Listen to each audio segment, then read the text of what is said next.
Fata Compagnie, une entreprise de vente et de location de voitures de dernière génération, vous offre une large gamme de services de pièces détachées de toutes marques. De l'entretien, en passant également par le lavage de voitures. Pour bénéficier de ces nombreux services, vous pouvez les trouver à Kër Mbaye Fall, sur la route nationale, à côté du bureau de l'élevage, au 77 631 29 25, au 77 631 29 25. Chez votre compagnie, à votre satisfaction, notre priorité. Vous voulez être en forme, garder la ligne ou vous sentir bien? Une seule adresse, le complexe sportif Les 3S. Chez nous vous offrons un programme alléchant avec les meilleurs coachs du sport et les meilleurs masseurs qui soient. Le complexe sportif Les 3S offre également un spa de dernière génération pour une bonne remise en forme, sans parler des matériels sportifs de haute gamme. L'établissement est situé sur la route de Rufisque, en face FKS. Vous pouvez nous contacter au 77 528 10 24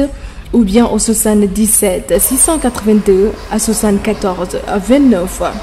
Chez le complexe sportif Les 3S, le plaisir de soi est toujours au rendez-vous.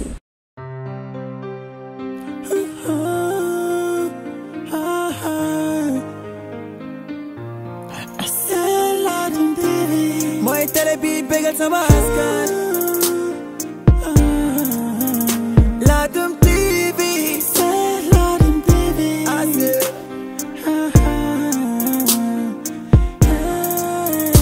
Ding ci gis sa bopp jànge falun.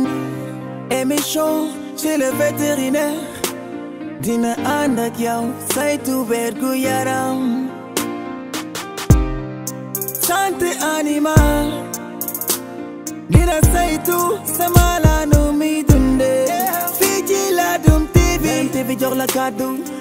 mbokku téléspectateurs yi comme niñ leen ko tàmm di defalee saa su nekk wëral leen éleveurs yu mag yi nga xamante ne ñoo nekk ci Sénégal di def élevage xaru laadum di ko defee ci anam bu rafet anam bu doy waar bu ñu nee doy waar mooy dañuy améliorer saa su nekk ba tax tey ñu ñëw fii ci Sicap Liberté 4 certifié ki nga xamante ni moom mooy Mamour Mbodj bergerie Mamour Mbodj waxtaan du sori wala nuyoo bi la ñuy tàmbalee di asalaamaaleykum wa rahmatullah comme d'habitude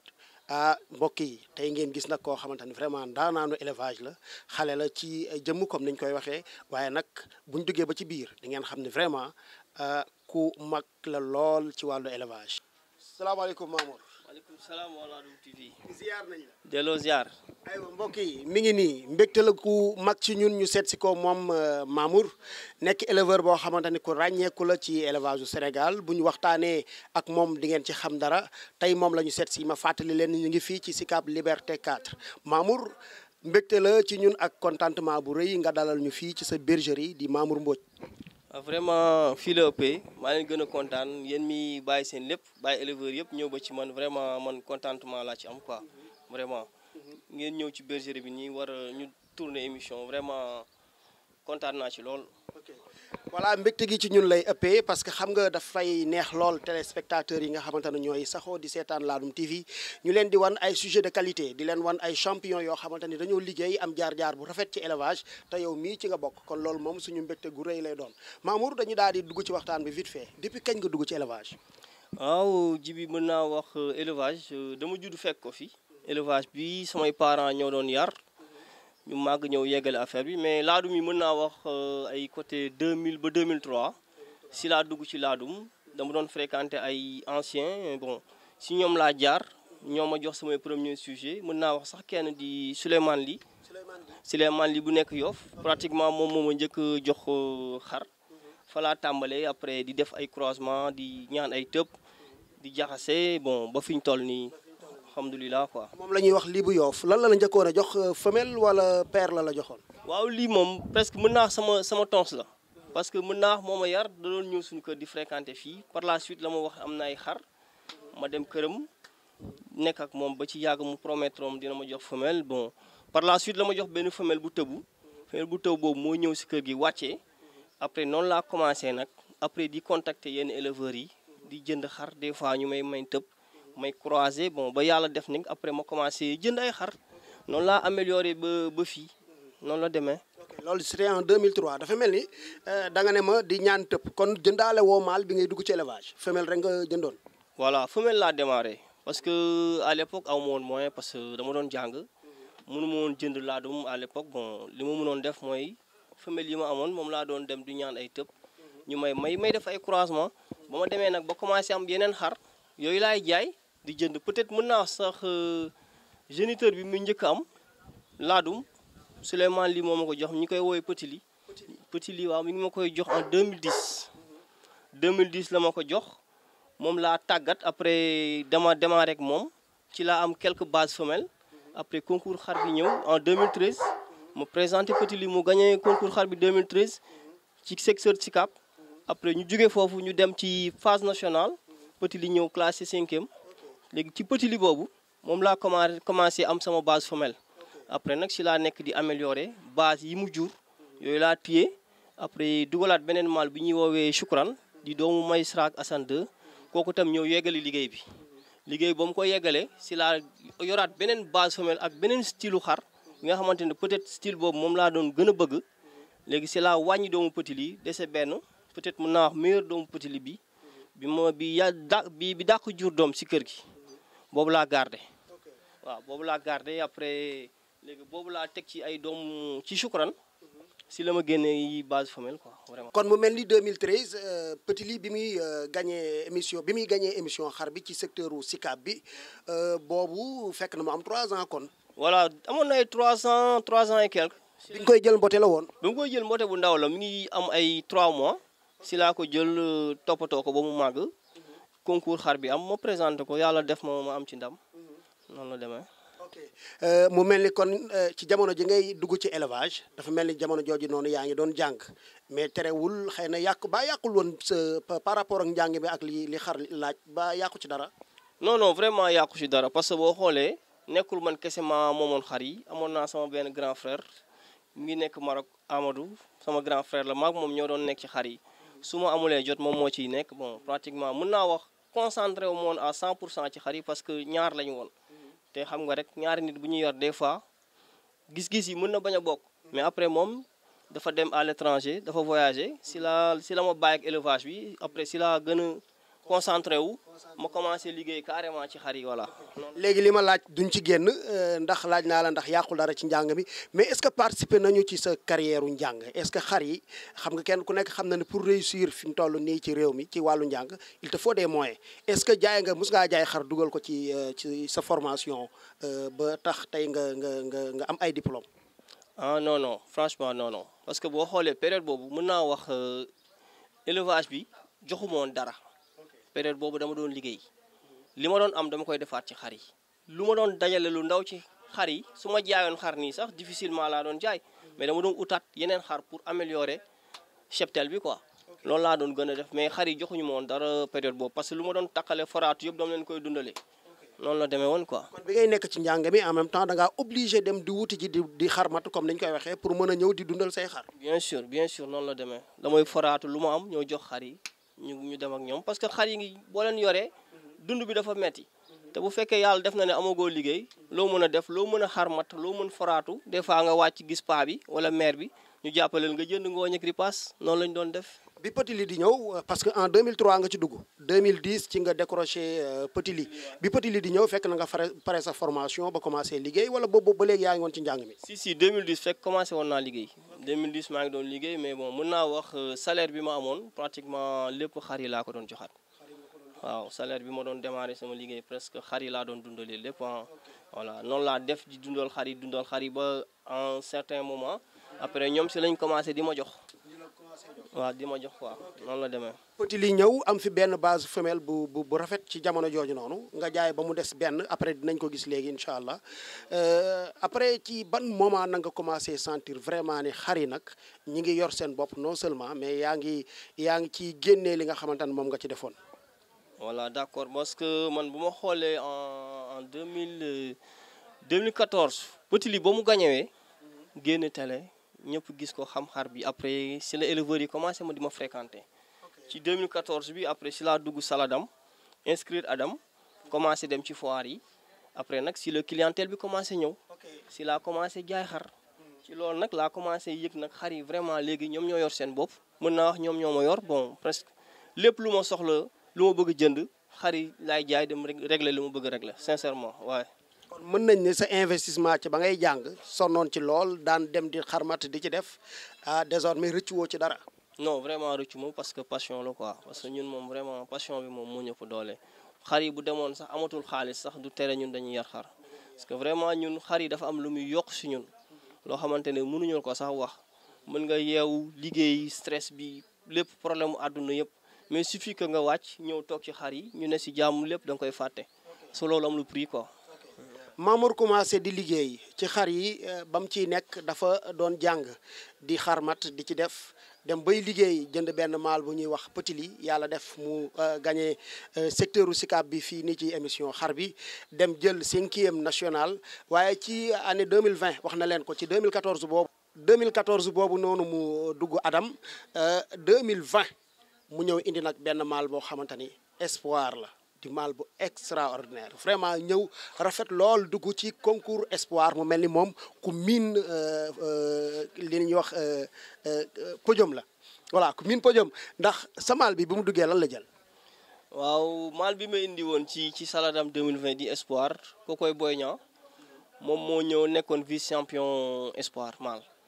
ba pare moom moo battre record hauteur. parce que boo xoolee record hauteur bi Sénégal li ñu doon wax espoir yi espoir bu gënoon njool mi ngi nekkoon ci 110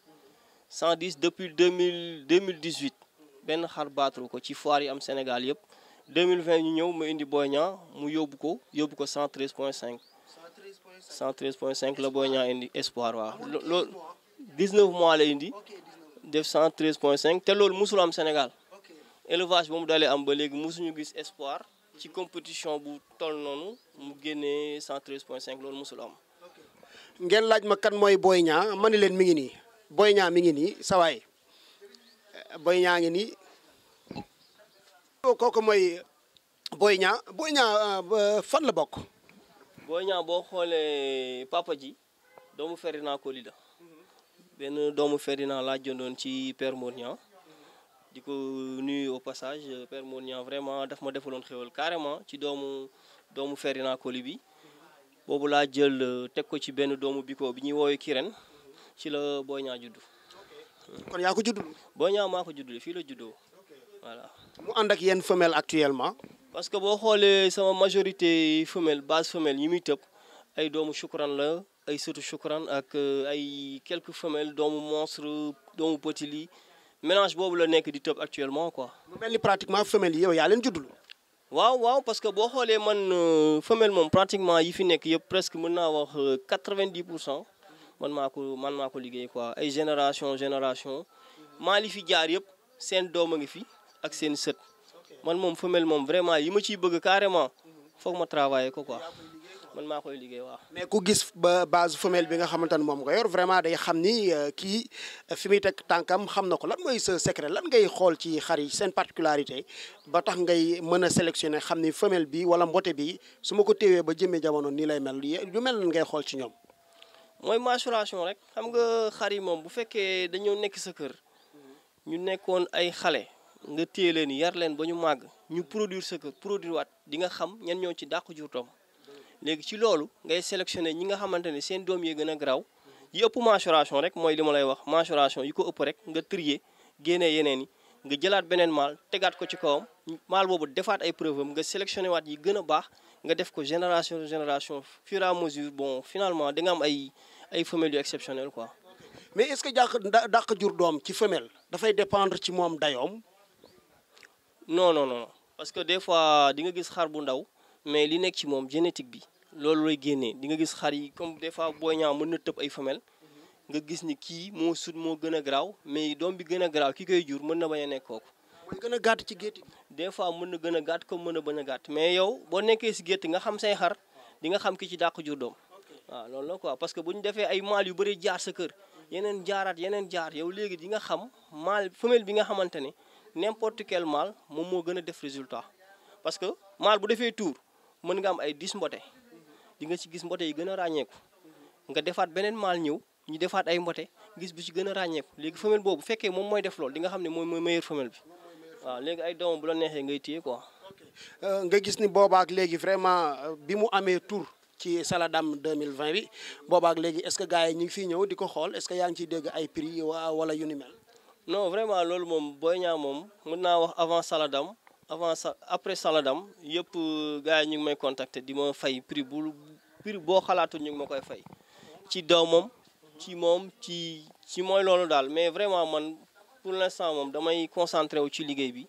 jéem a améliorer liggéey ci la ma war liggéey su ma paree ma jox ko keneen kooku yeggali après man mu wut beneen maal pour yeggali sama liggéey quoi parce que vraiment ñaanuma yàlla maal bi mel ni Boy Niang di terminer carrière am fii quoi parce que am na leneen lu mu war a prouver parce que ci élevage parce que doom yi mu def instant bi mën naa wax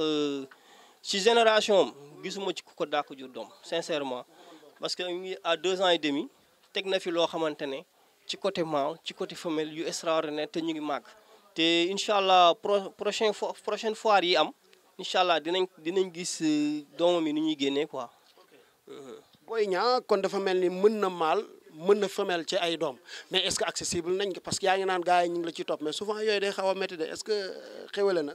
non man aw ma problème ci côté prix moom aw ma ci problème quoi da ngay kii rek parce que xar bu nekk ak prix am quoi. waaw mais man nag sincèrement samay prix du ma facturer gars yi lu cher trop mais tam du ma facturer aussi lu néew damay nekk ci diggante bi rek mais nag am na samay booy yoo xam ne vraiment amuñu yenn moyens yi mën naa leen jox doomu Boy Niang ci yenn prix yoo xamante ne vraiment mooy loolu parce que élevage mënoo ñëw rek foo nga am ñooy jàppale nga jàppale ñenn ñi pour ñu mën a jot ci produit Boy Niang ñëpp mën nañu am ci doomam ñëpp mën nañu am ci doomam. ok léegi xam nga moom duñ ko bàyyi dañuy delluwaat tuuti gannaaw ci juddoom par exemple tey yaayam yow yaa juddulu sax yaayam moom mu ñëw bi mu ñëwee rek ne put wàcc amoon nga espoir ci ne vraiment nekk na maal boo xamante ne bu jaratee la yaakaaroon nga ci moom lii mu am nii tey wala vraiment tante chance la woon rek ba am ci lii tey. voilà juddu Boy Niang dama leen di wax sax ci croisement bi boo xoolee croisement bi yaay ji dafa nekkoon benn femelle bu njool boo xamante ne dafa njool ba ci kaw Kirène ma amoon benn doomu maïsra Choukran boo xoolee Choukran dafa guddoon. Kirène dafa njool man nag dama ne woon croisement bi su ma ko defee dina am lu équilibré loolu laa doon wër mais dama tenté 2 fois Choukran dafa amoon problème pour pénétrer Kirène parce que Kirène dafa njooloon Choukran dafa gàtt gudd ba pare biir bi dafa suufee sexe bi sax dafa suufee ma essayé 2 fois muy tëb jàppuñu ma xaw a découragé quoi xar bi chaleuraat ma jël dugal ko ci Emirates mooy papay Boy Niang dama ko dugal benn yoon Emirates tëb ko parce que ñoom ñaar dañu nekkoon ñaari dañu bokkoon critère Emirates dafa njooloon Kirène dafa njooloon ma boole leen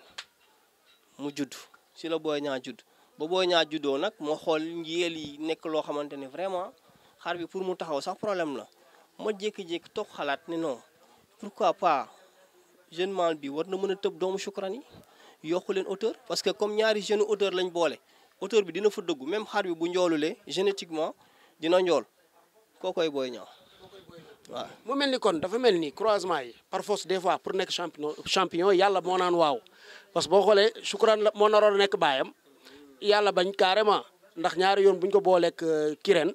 mënul fexe ba tëb bi antu nga boole kook sa maal bi ñuy wax. ñu boole kook Emirates mu génnee lii nga xamante ni vraiment moom mooy Boy Niang gars yi nga xamante ni dañuy jàpp ni kon maal xam-xam la. da ngay boole par force ñaar yi nii pour mu génne nangam est-ce que yow d'accord nga ci loolu noonu est-ce que du chance rek. non chance la mais chance bu ànd ak xam-xam la de. waaw dafa ànd ak xam-xam parce que des fois boo xoolee man profil bi dama ne woon su ma paree liggéey moom laay indi profil bi mooy auteur bi moom laa bëggoon su ma paree Choukran auteur bi laay indi ndekete su ma jëloon kii nu mu tuddati Kirène ak Emirates mbote boobu di fa judd mën na nekk liggéey bi nga xam ne Choukran moom la doon liggéey moom mu yeggali ko moom moo nekk nii.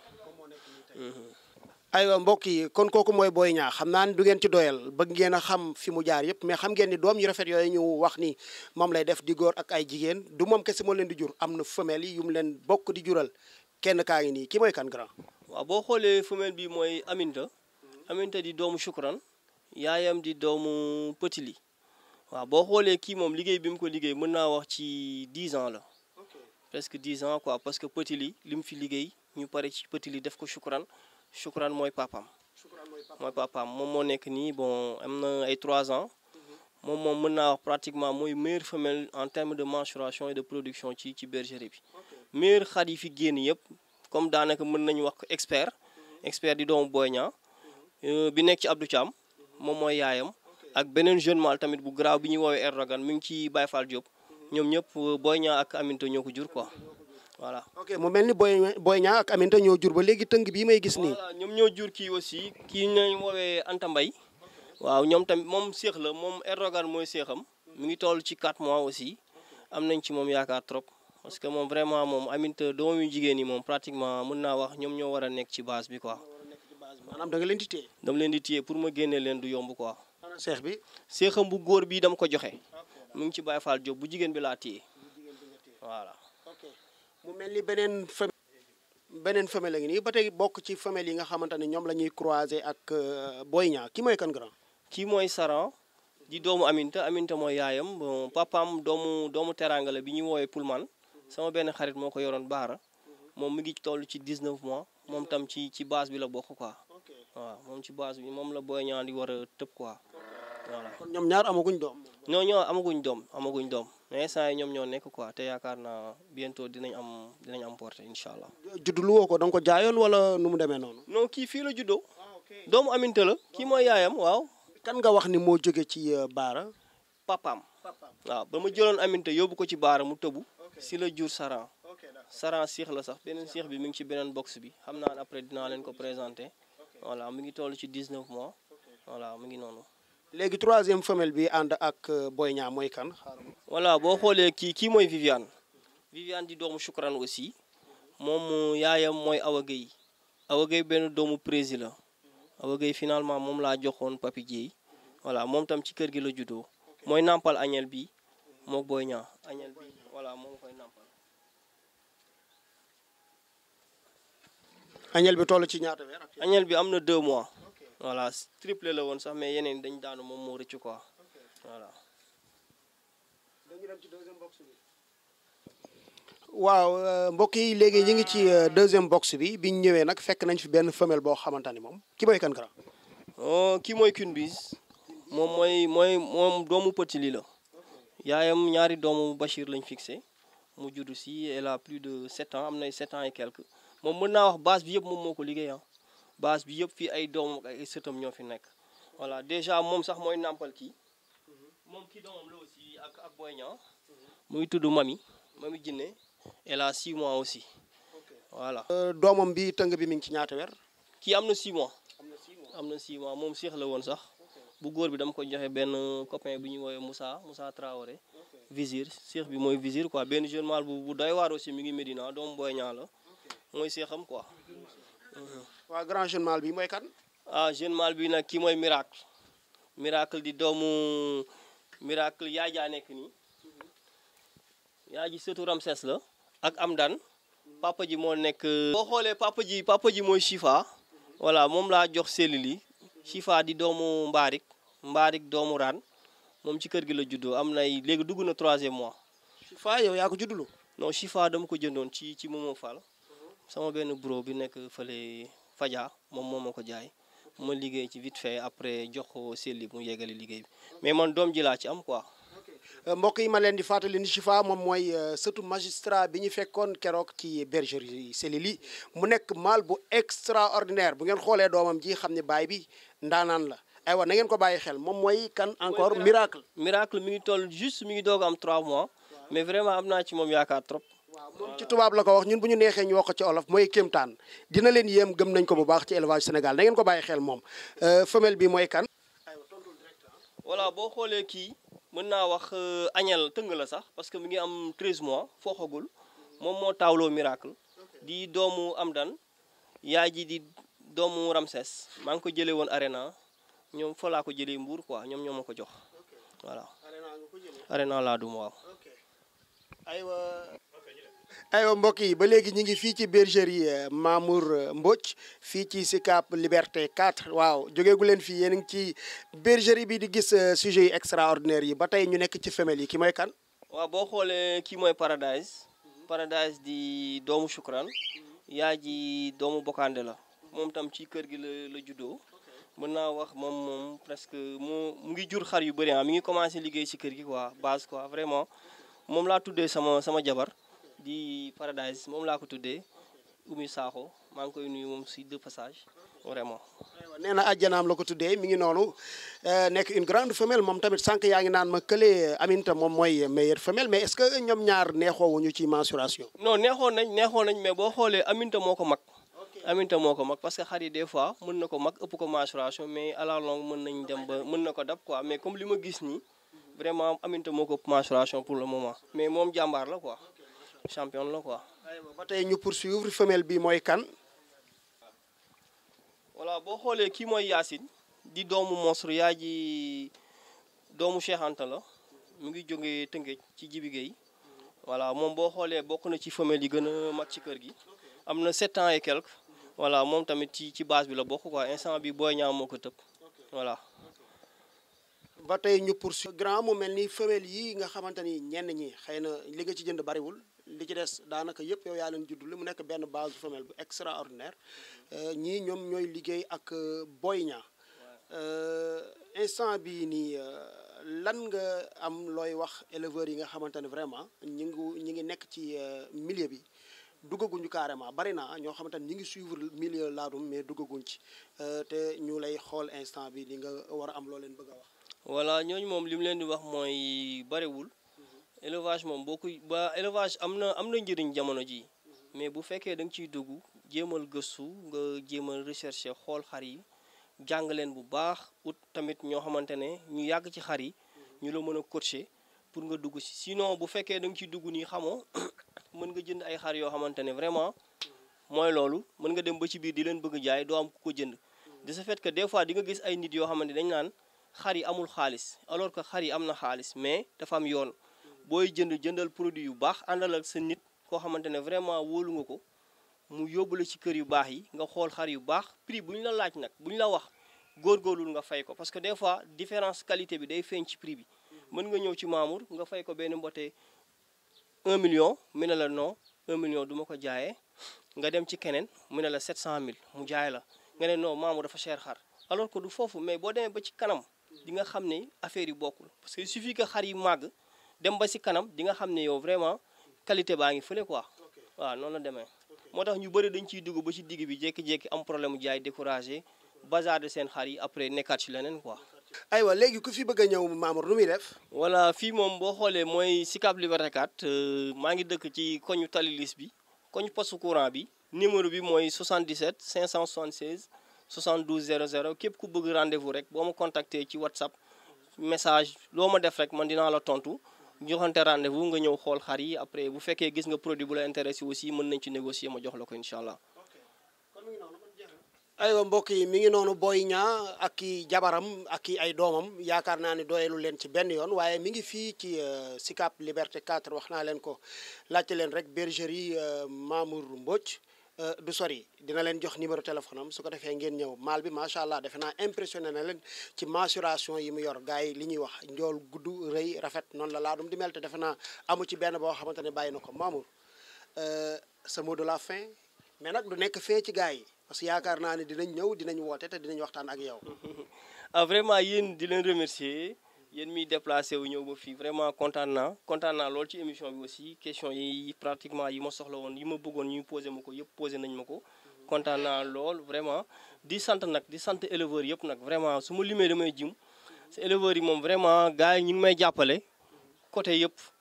am naa ay boy yoo xamante ne vraiment ñoom dañuy sonn sama liggéey. benn nga ni Abdou Thiam saa ma ko woowee mu bàyyi léppam ñëw ak ñeneen su ma limee damay juum vraiment di kontaan aussi même sama famille mes parents ñoom ñi ma bàyyi ma dugal fii xar yi ci kër gi sonal leen nag visite yi guddeeg bëccëg nit yi fu ne la ñuy jógee maa leen di jéggalu di leen vraiment xaw ma sax lu may wax waaw ñoom jàpp nañ trop ci élevage bi ak sama jabar moom tamit vraiment mën naa wax moom bokk na ci samay coach yenn choix yi sax moom laa ciy waxtaanal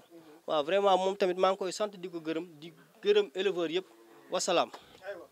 mi ngi noonu mbégte la woon gu rëy ci ñun ak bànneex ñu ñëwoon fii ci Sicap Liberté 4 seet si woon ki nga xamante ne moom mooy Mamour Mbodj ci bergerie Mamour Mbodj di leen jox rendez-vous ak beneen invité à très bientôt incha allah.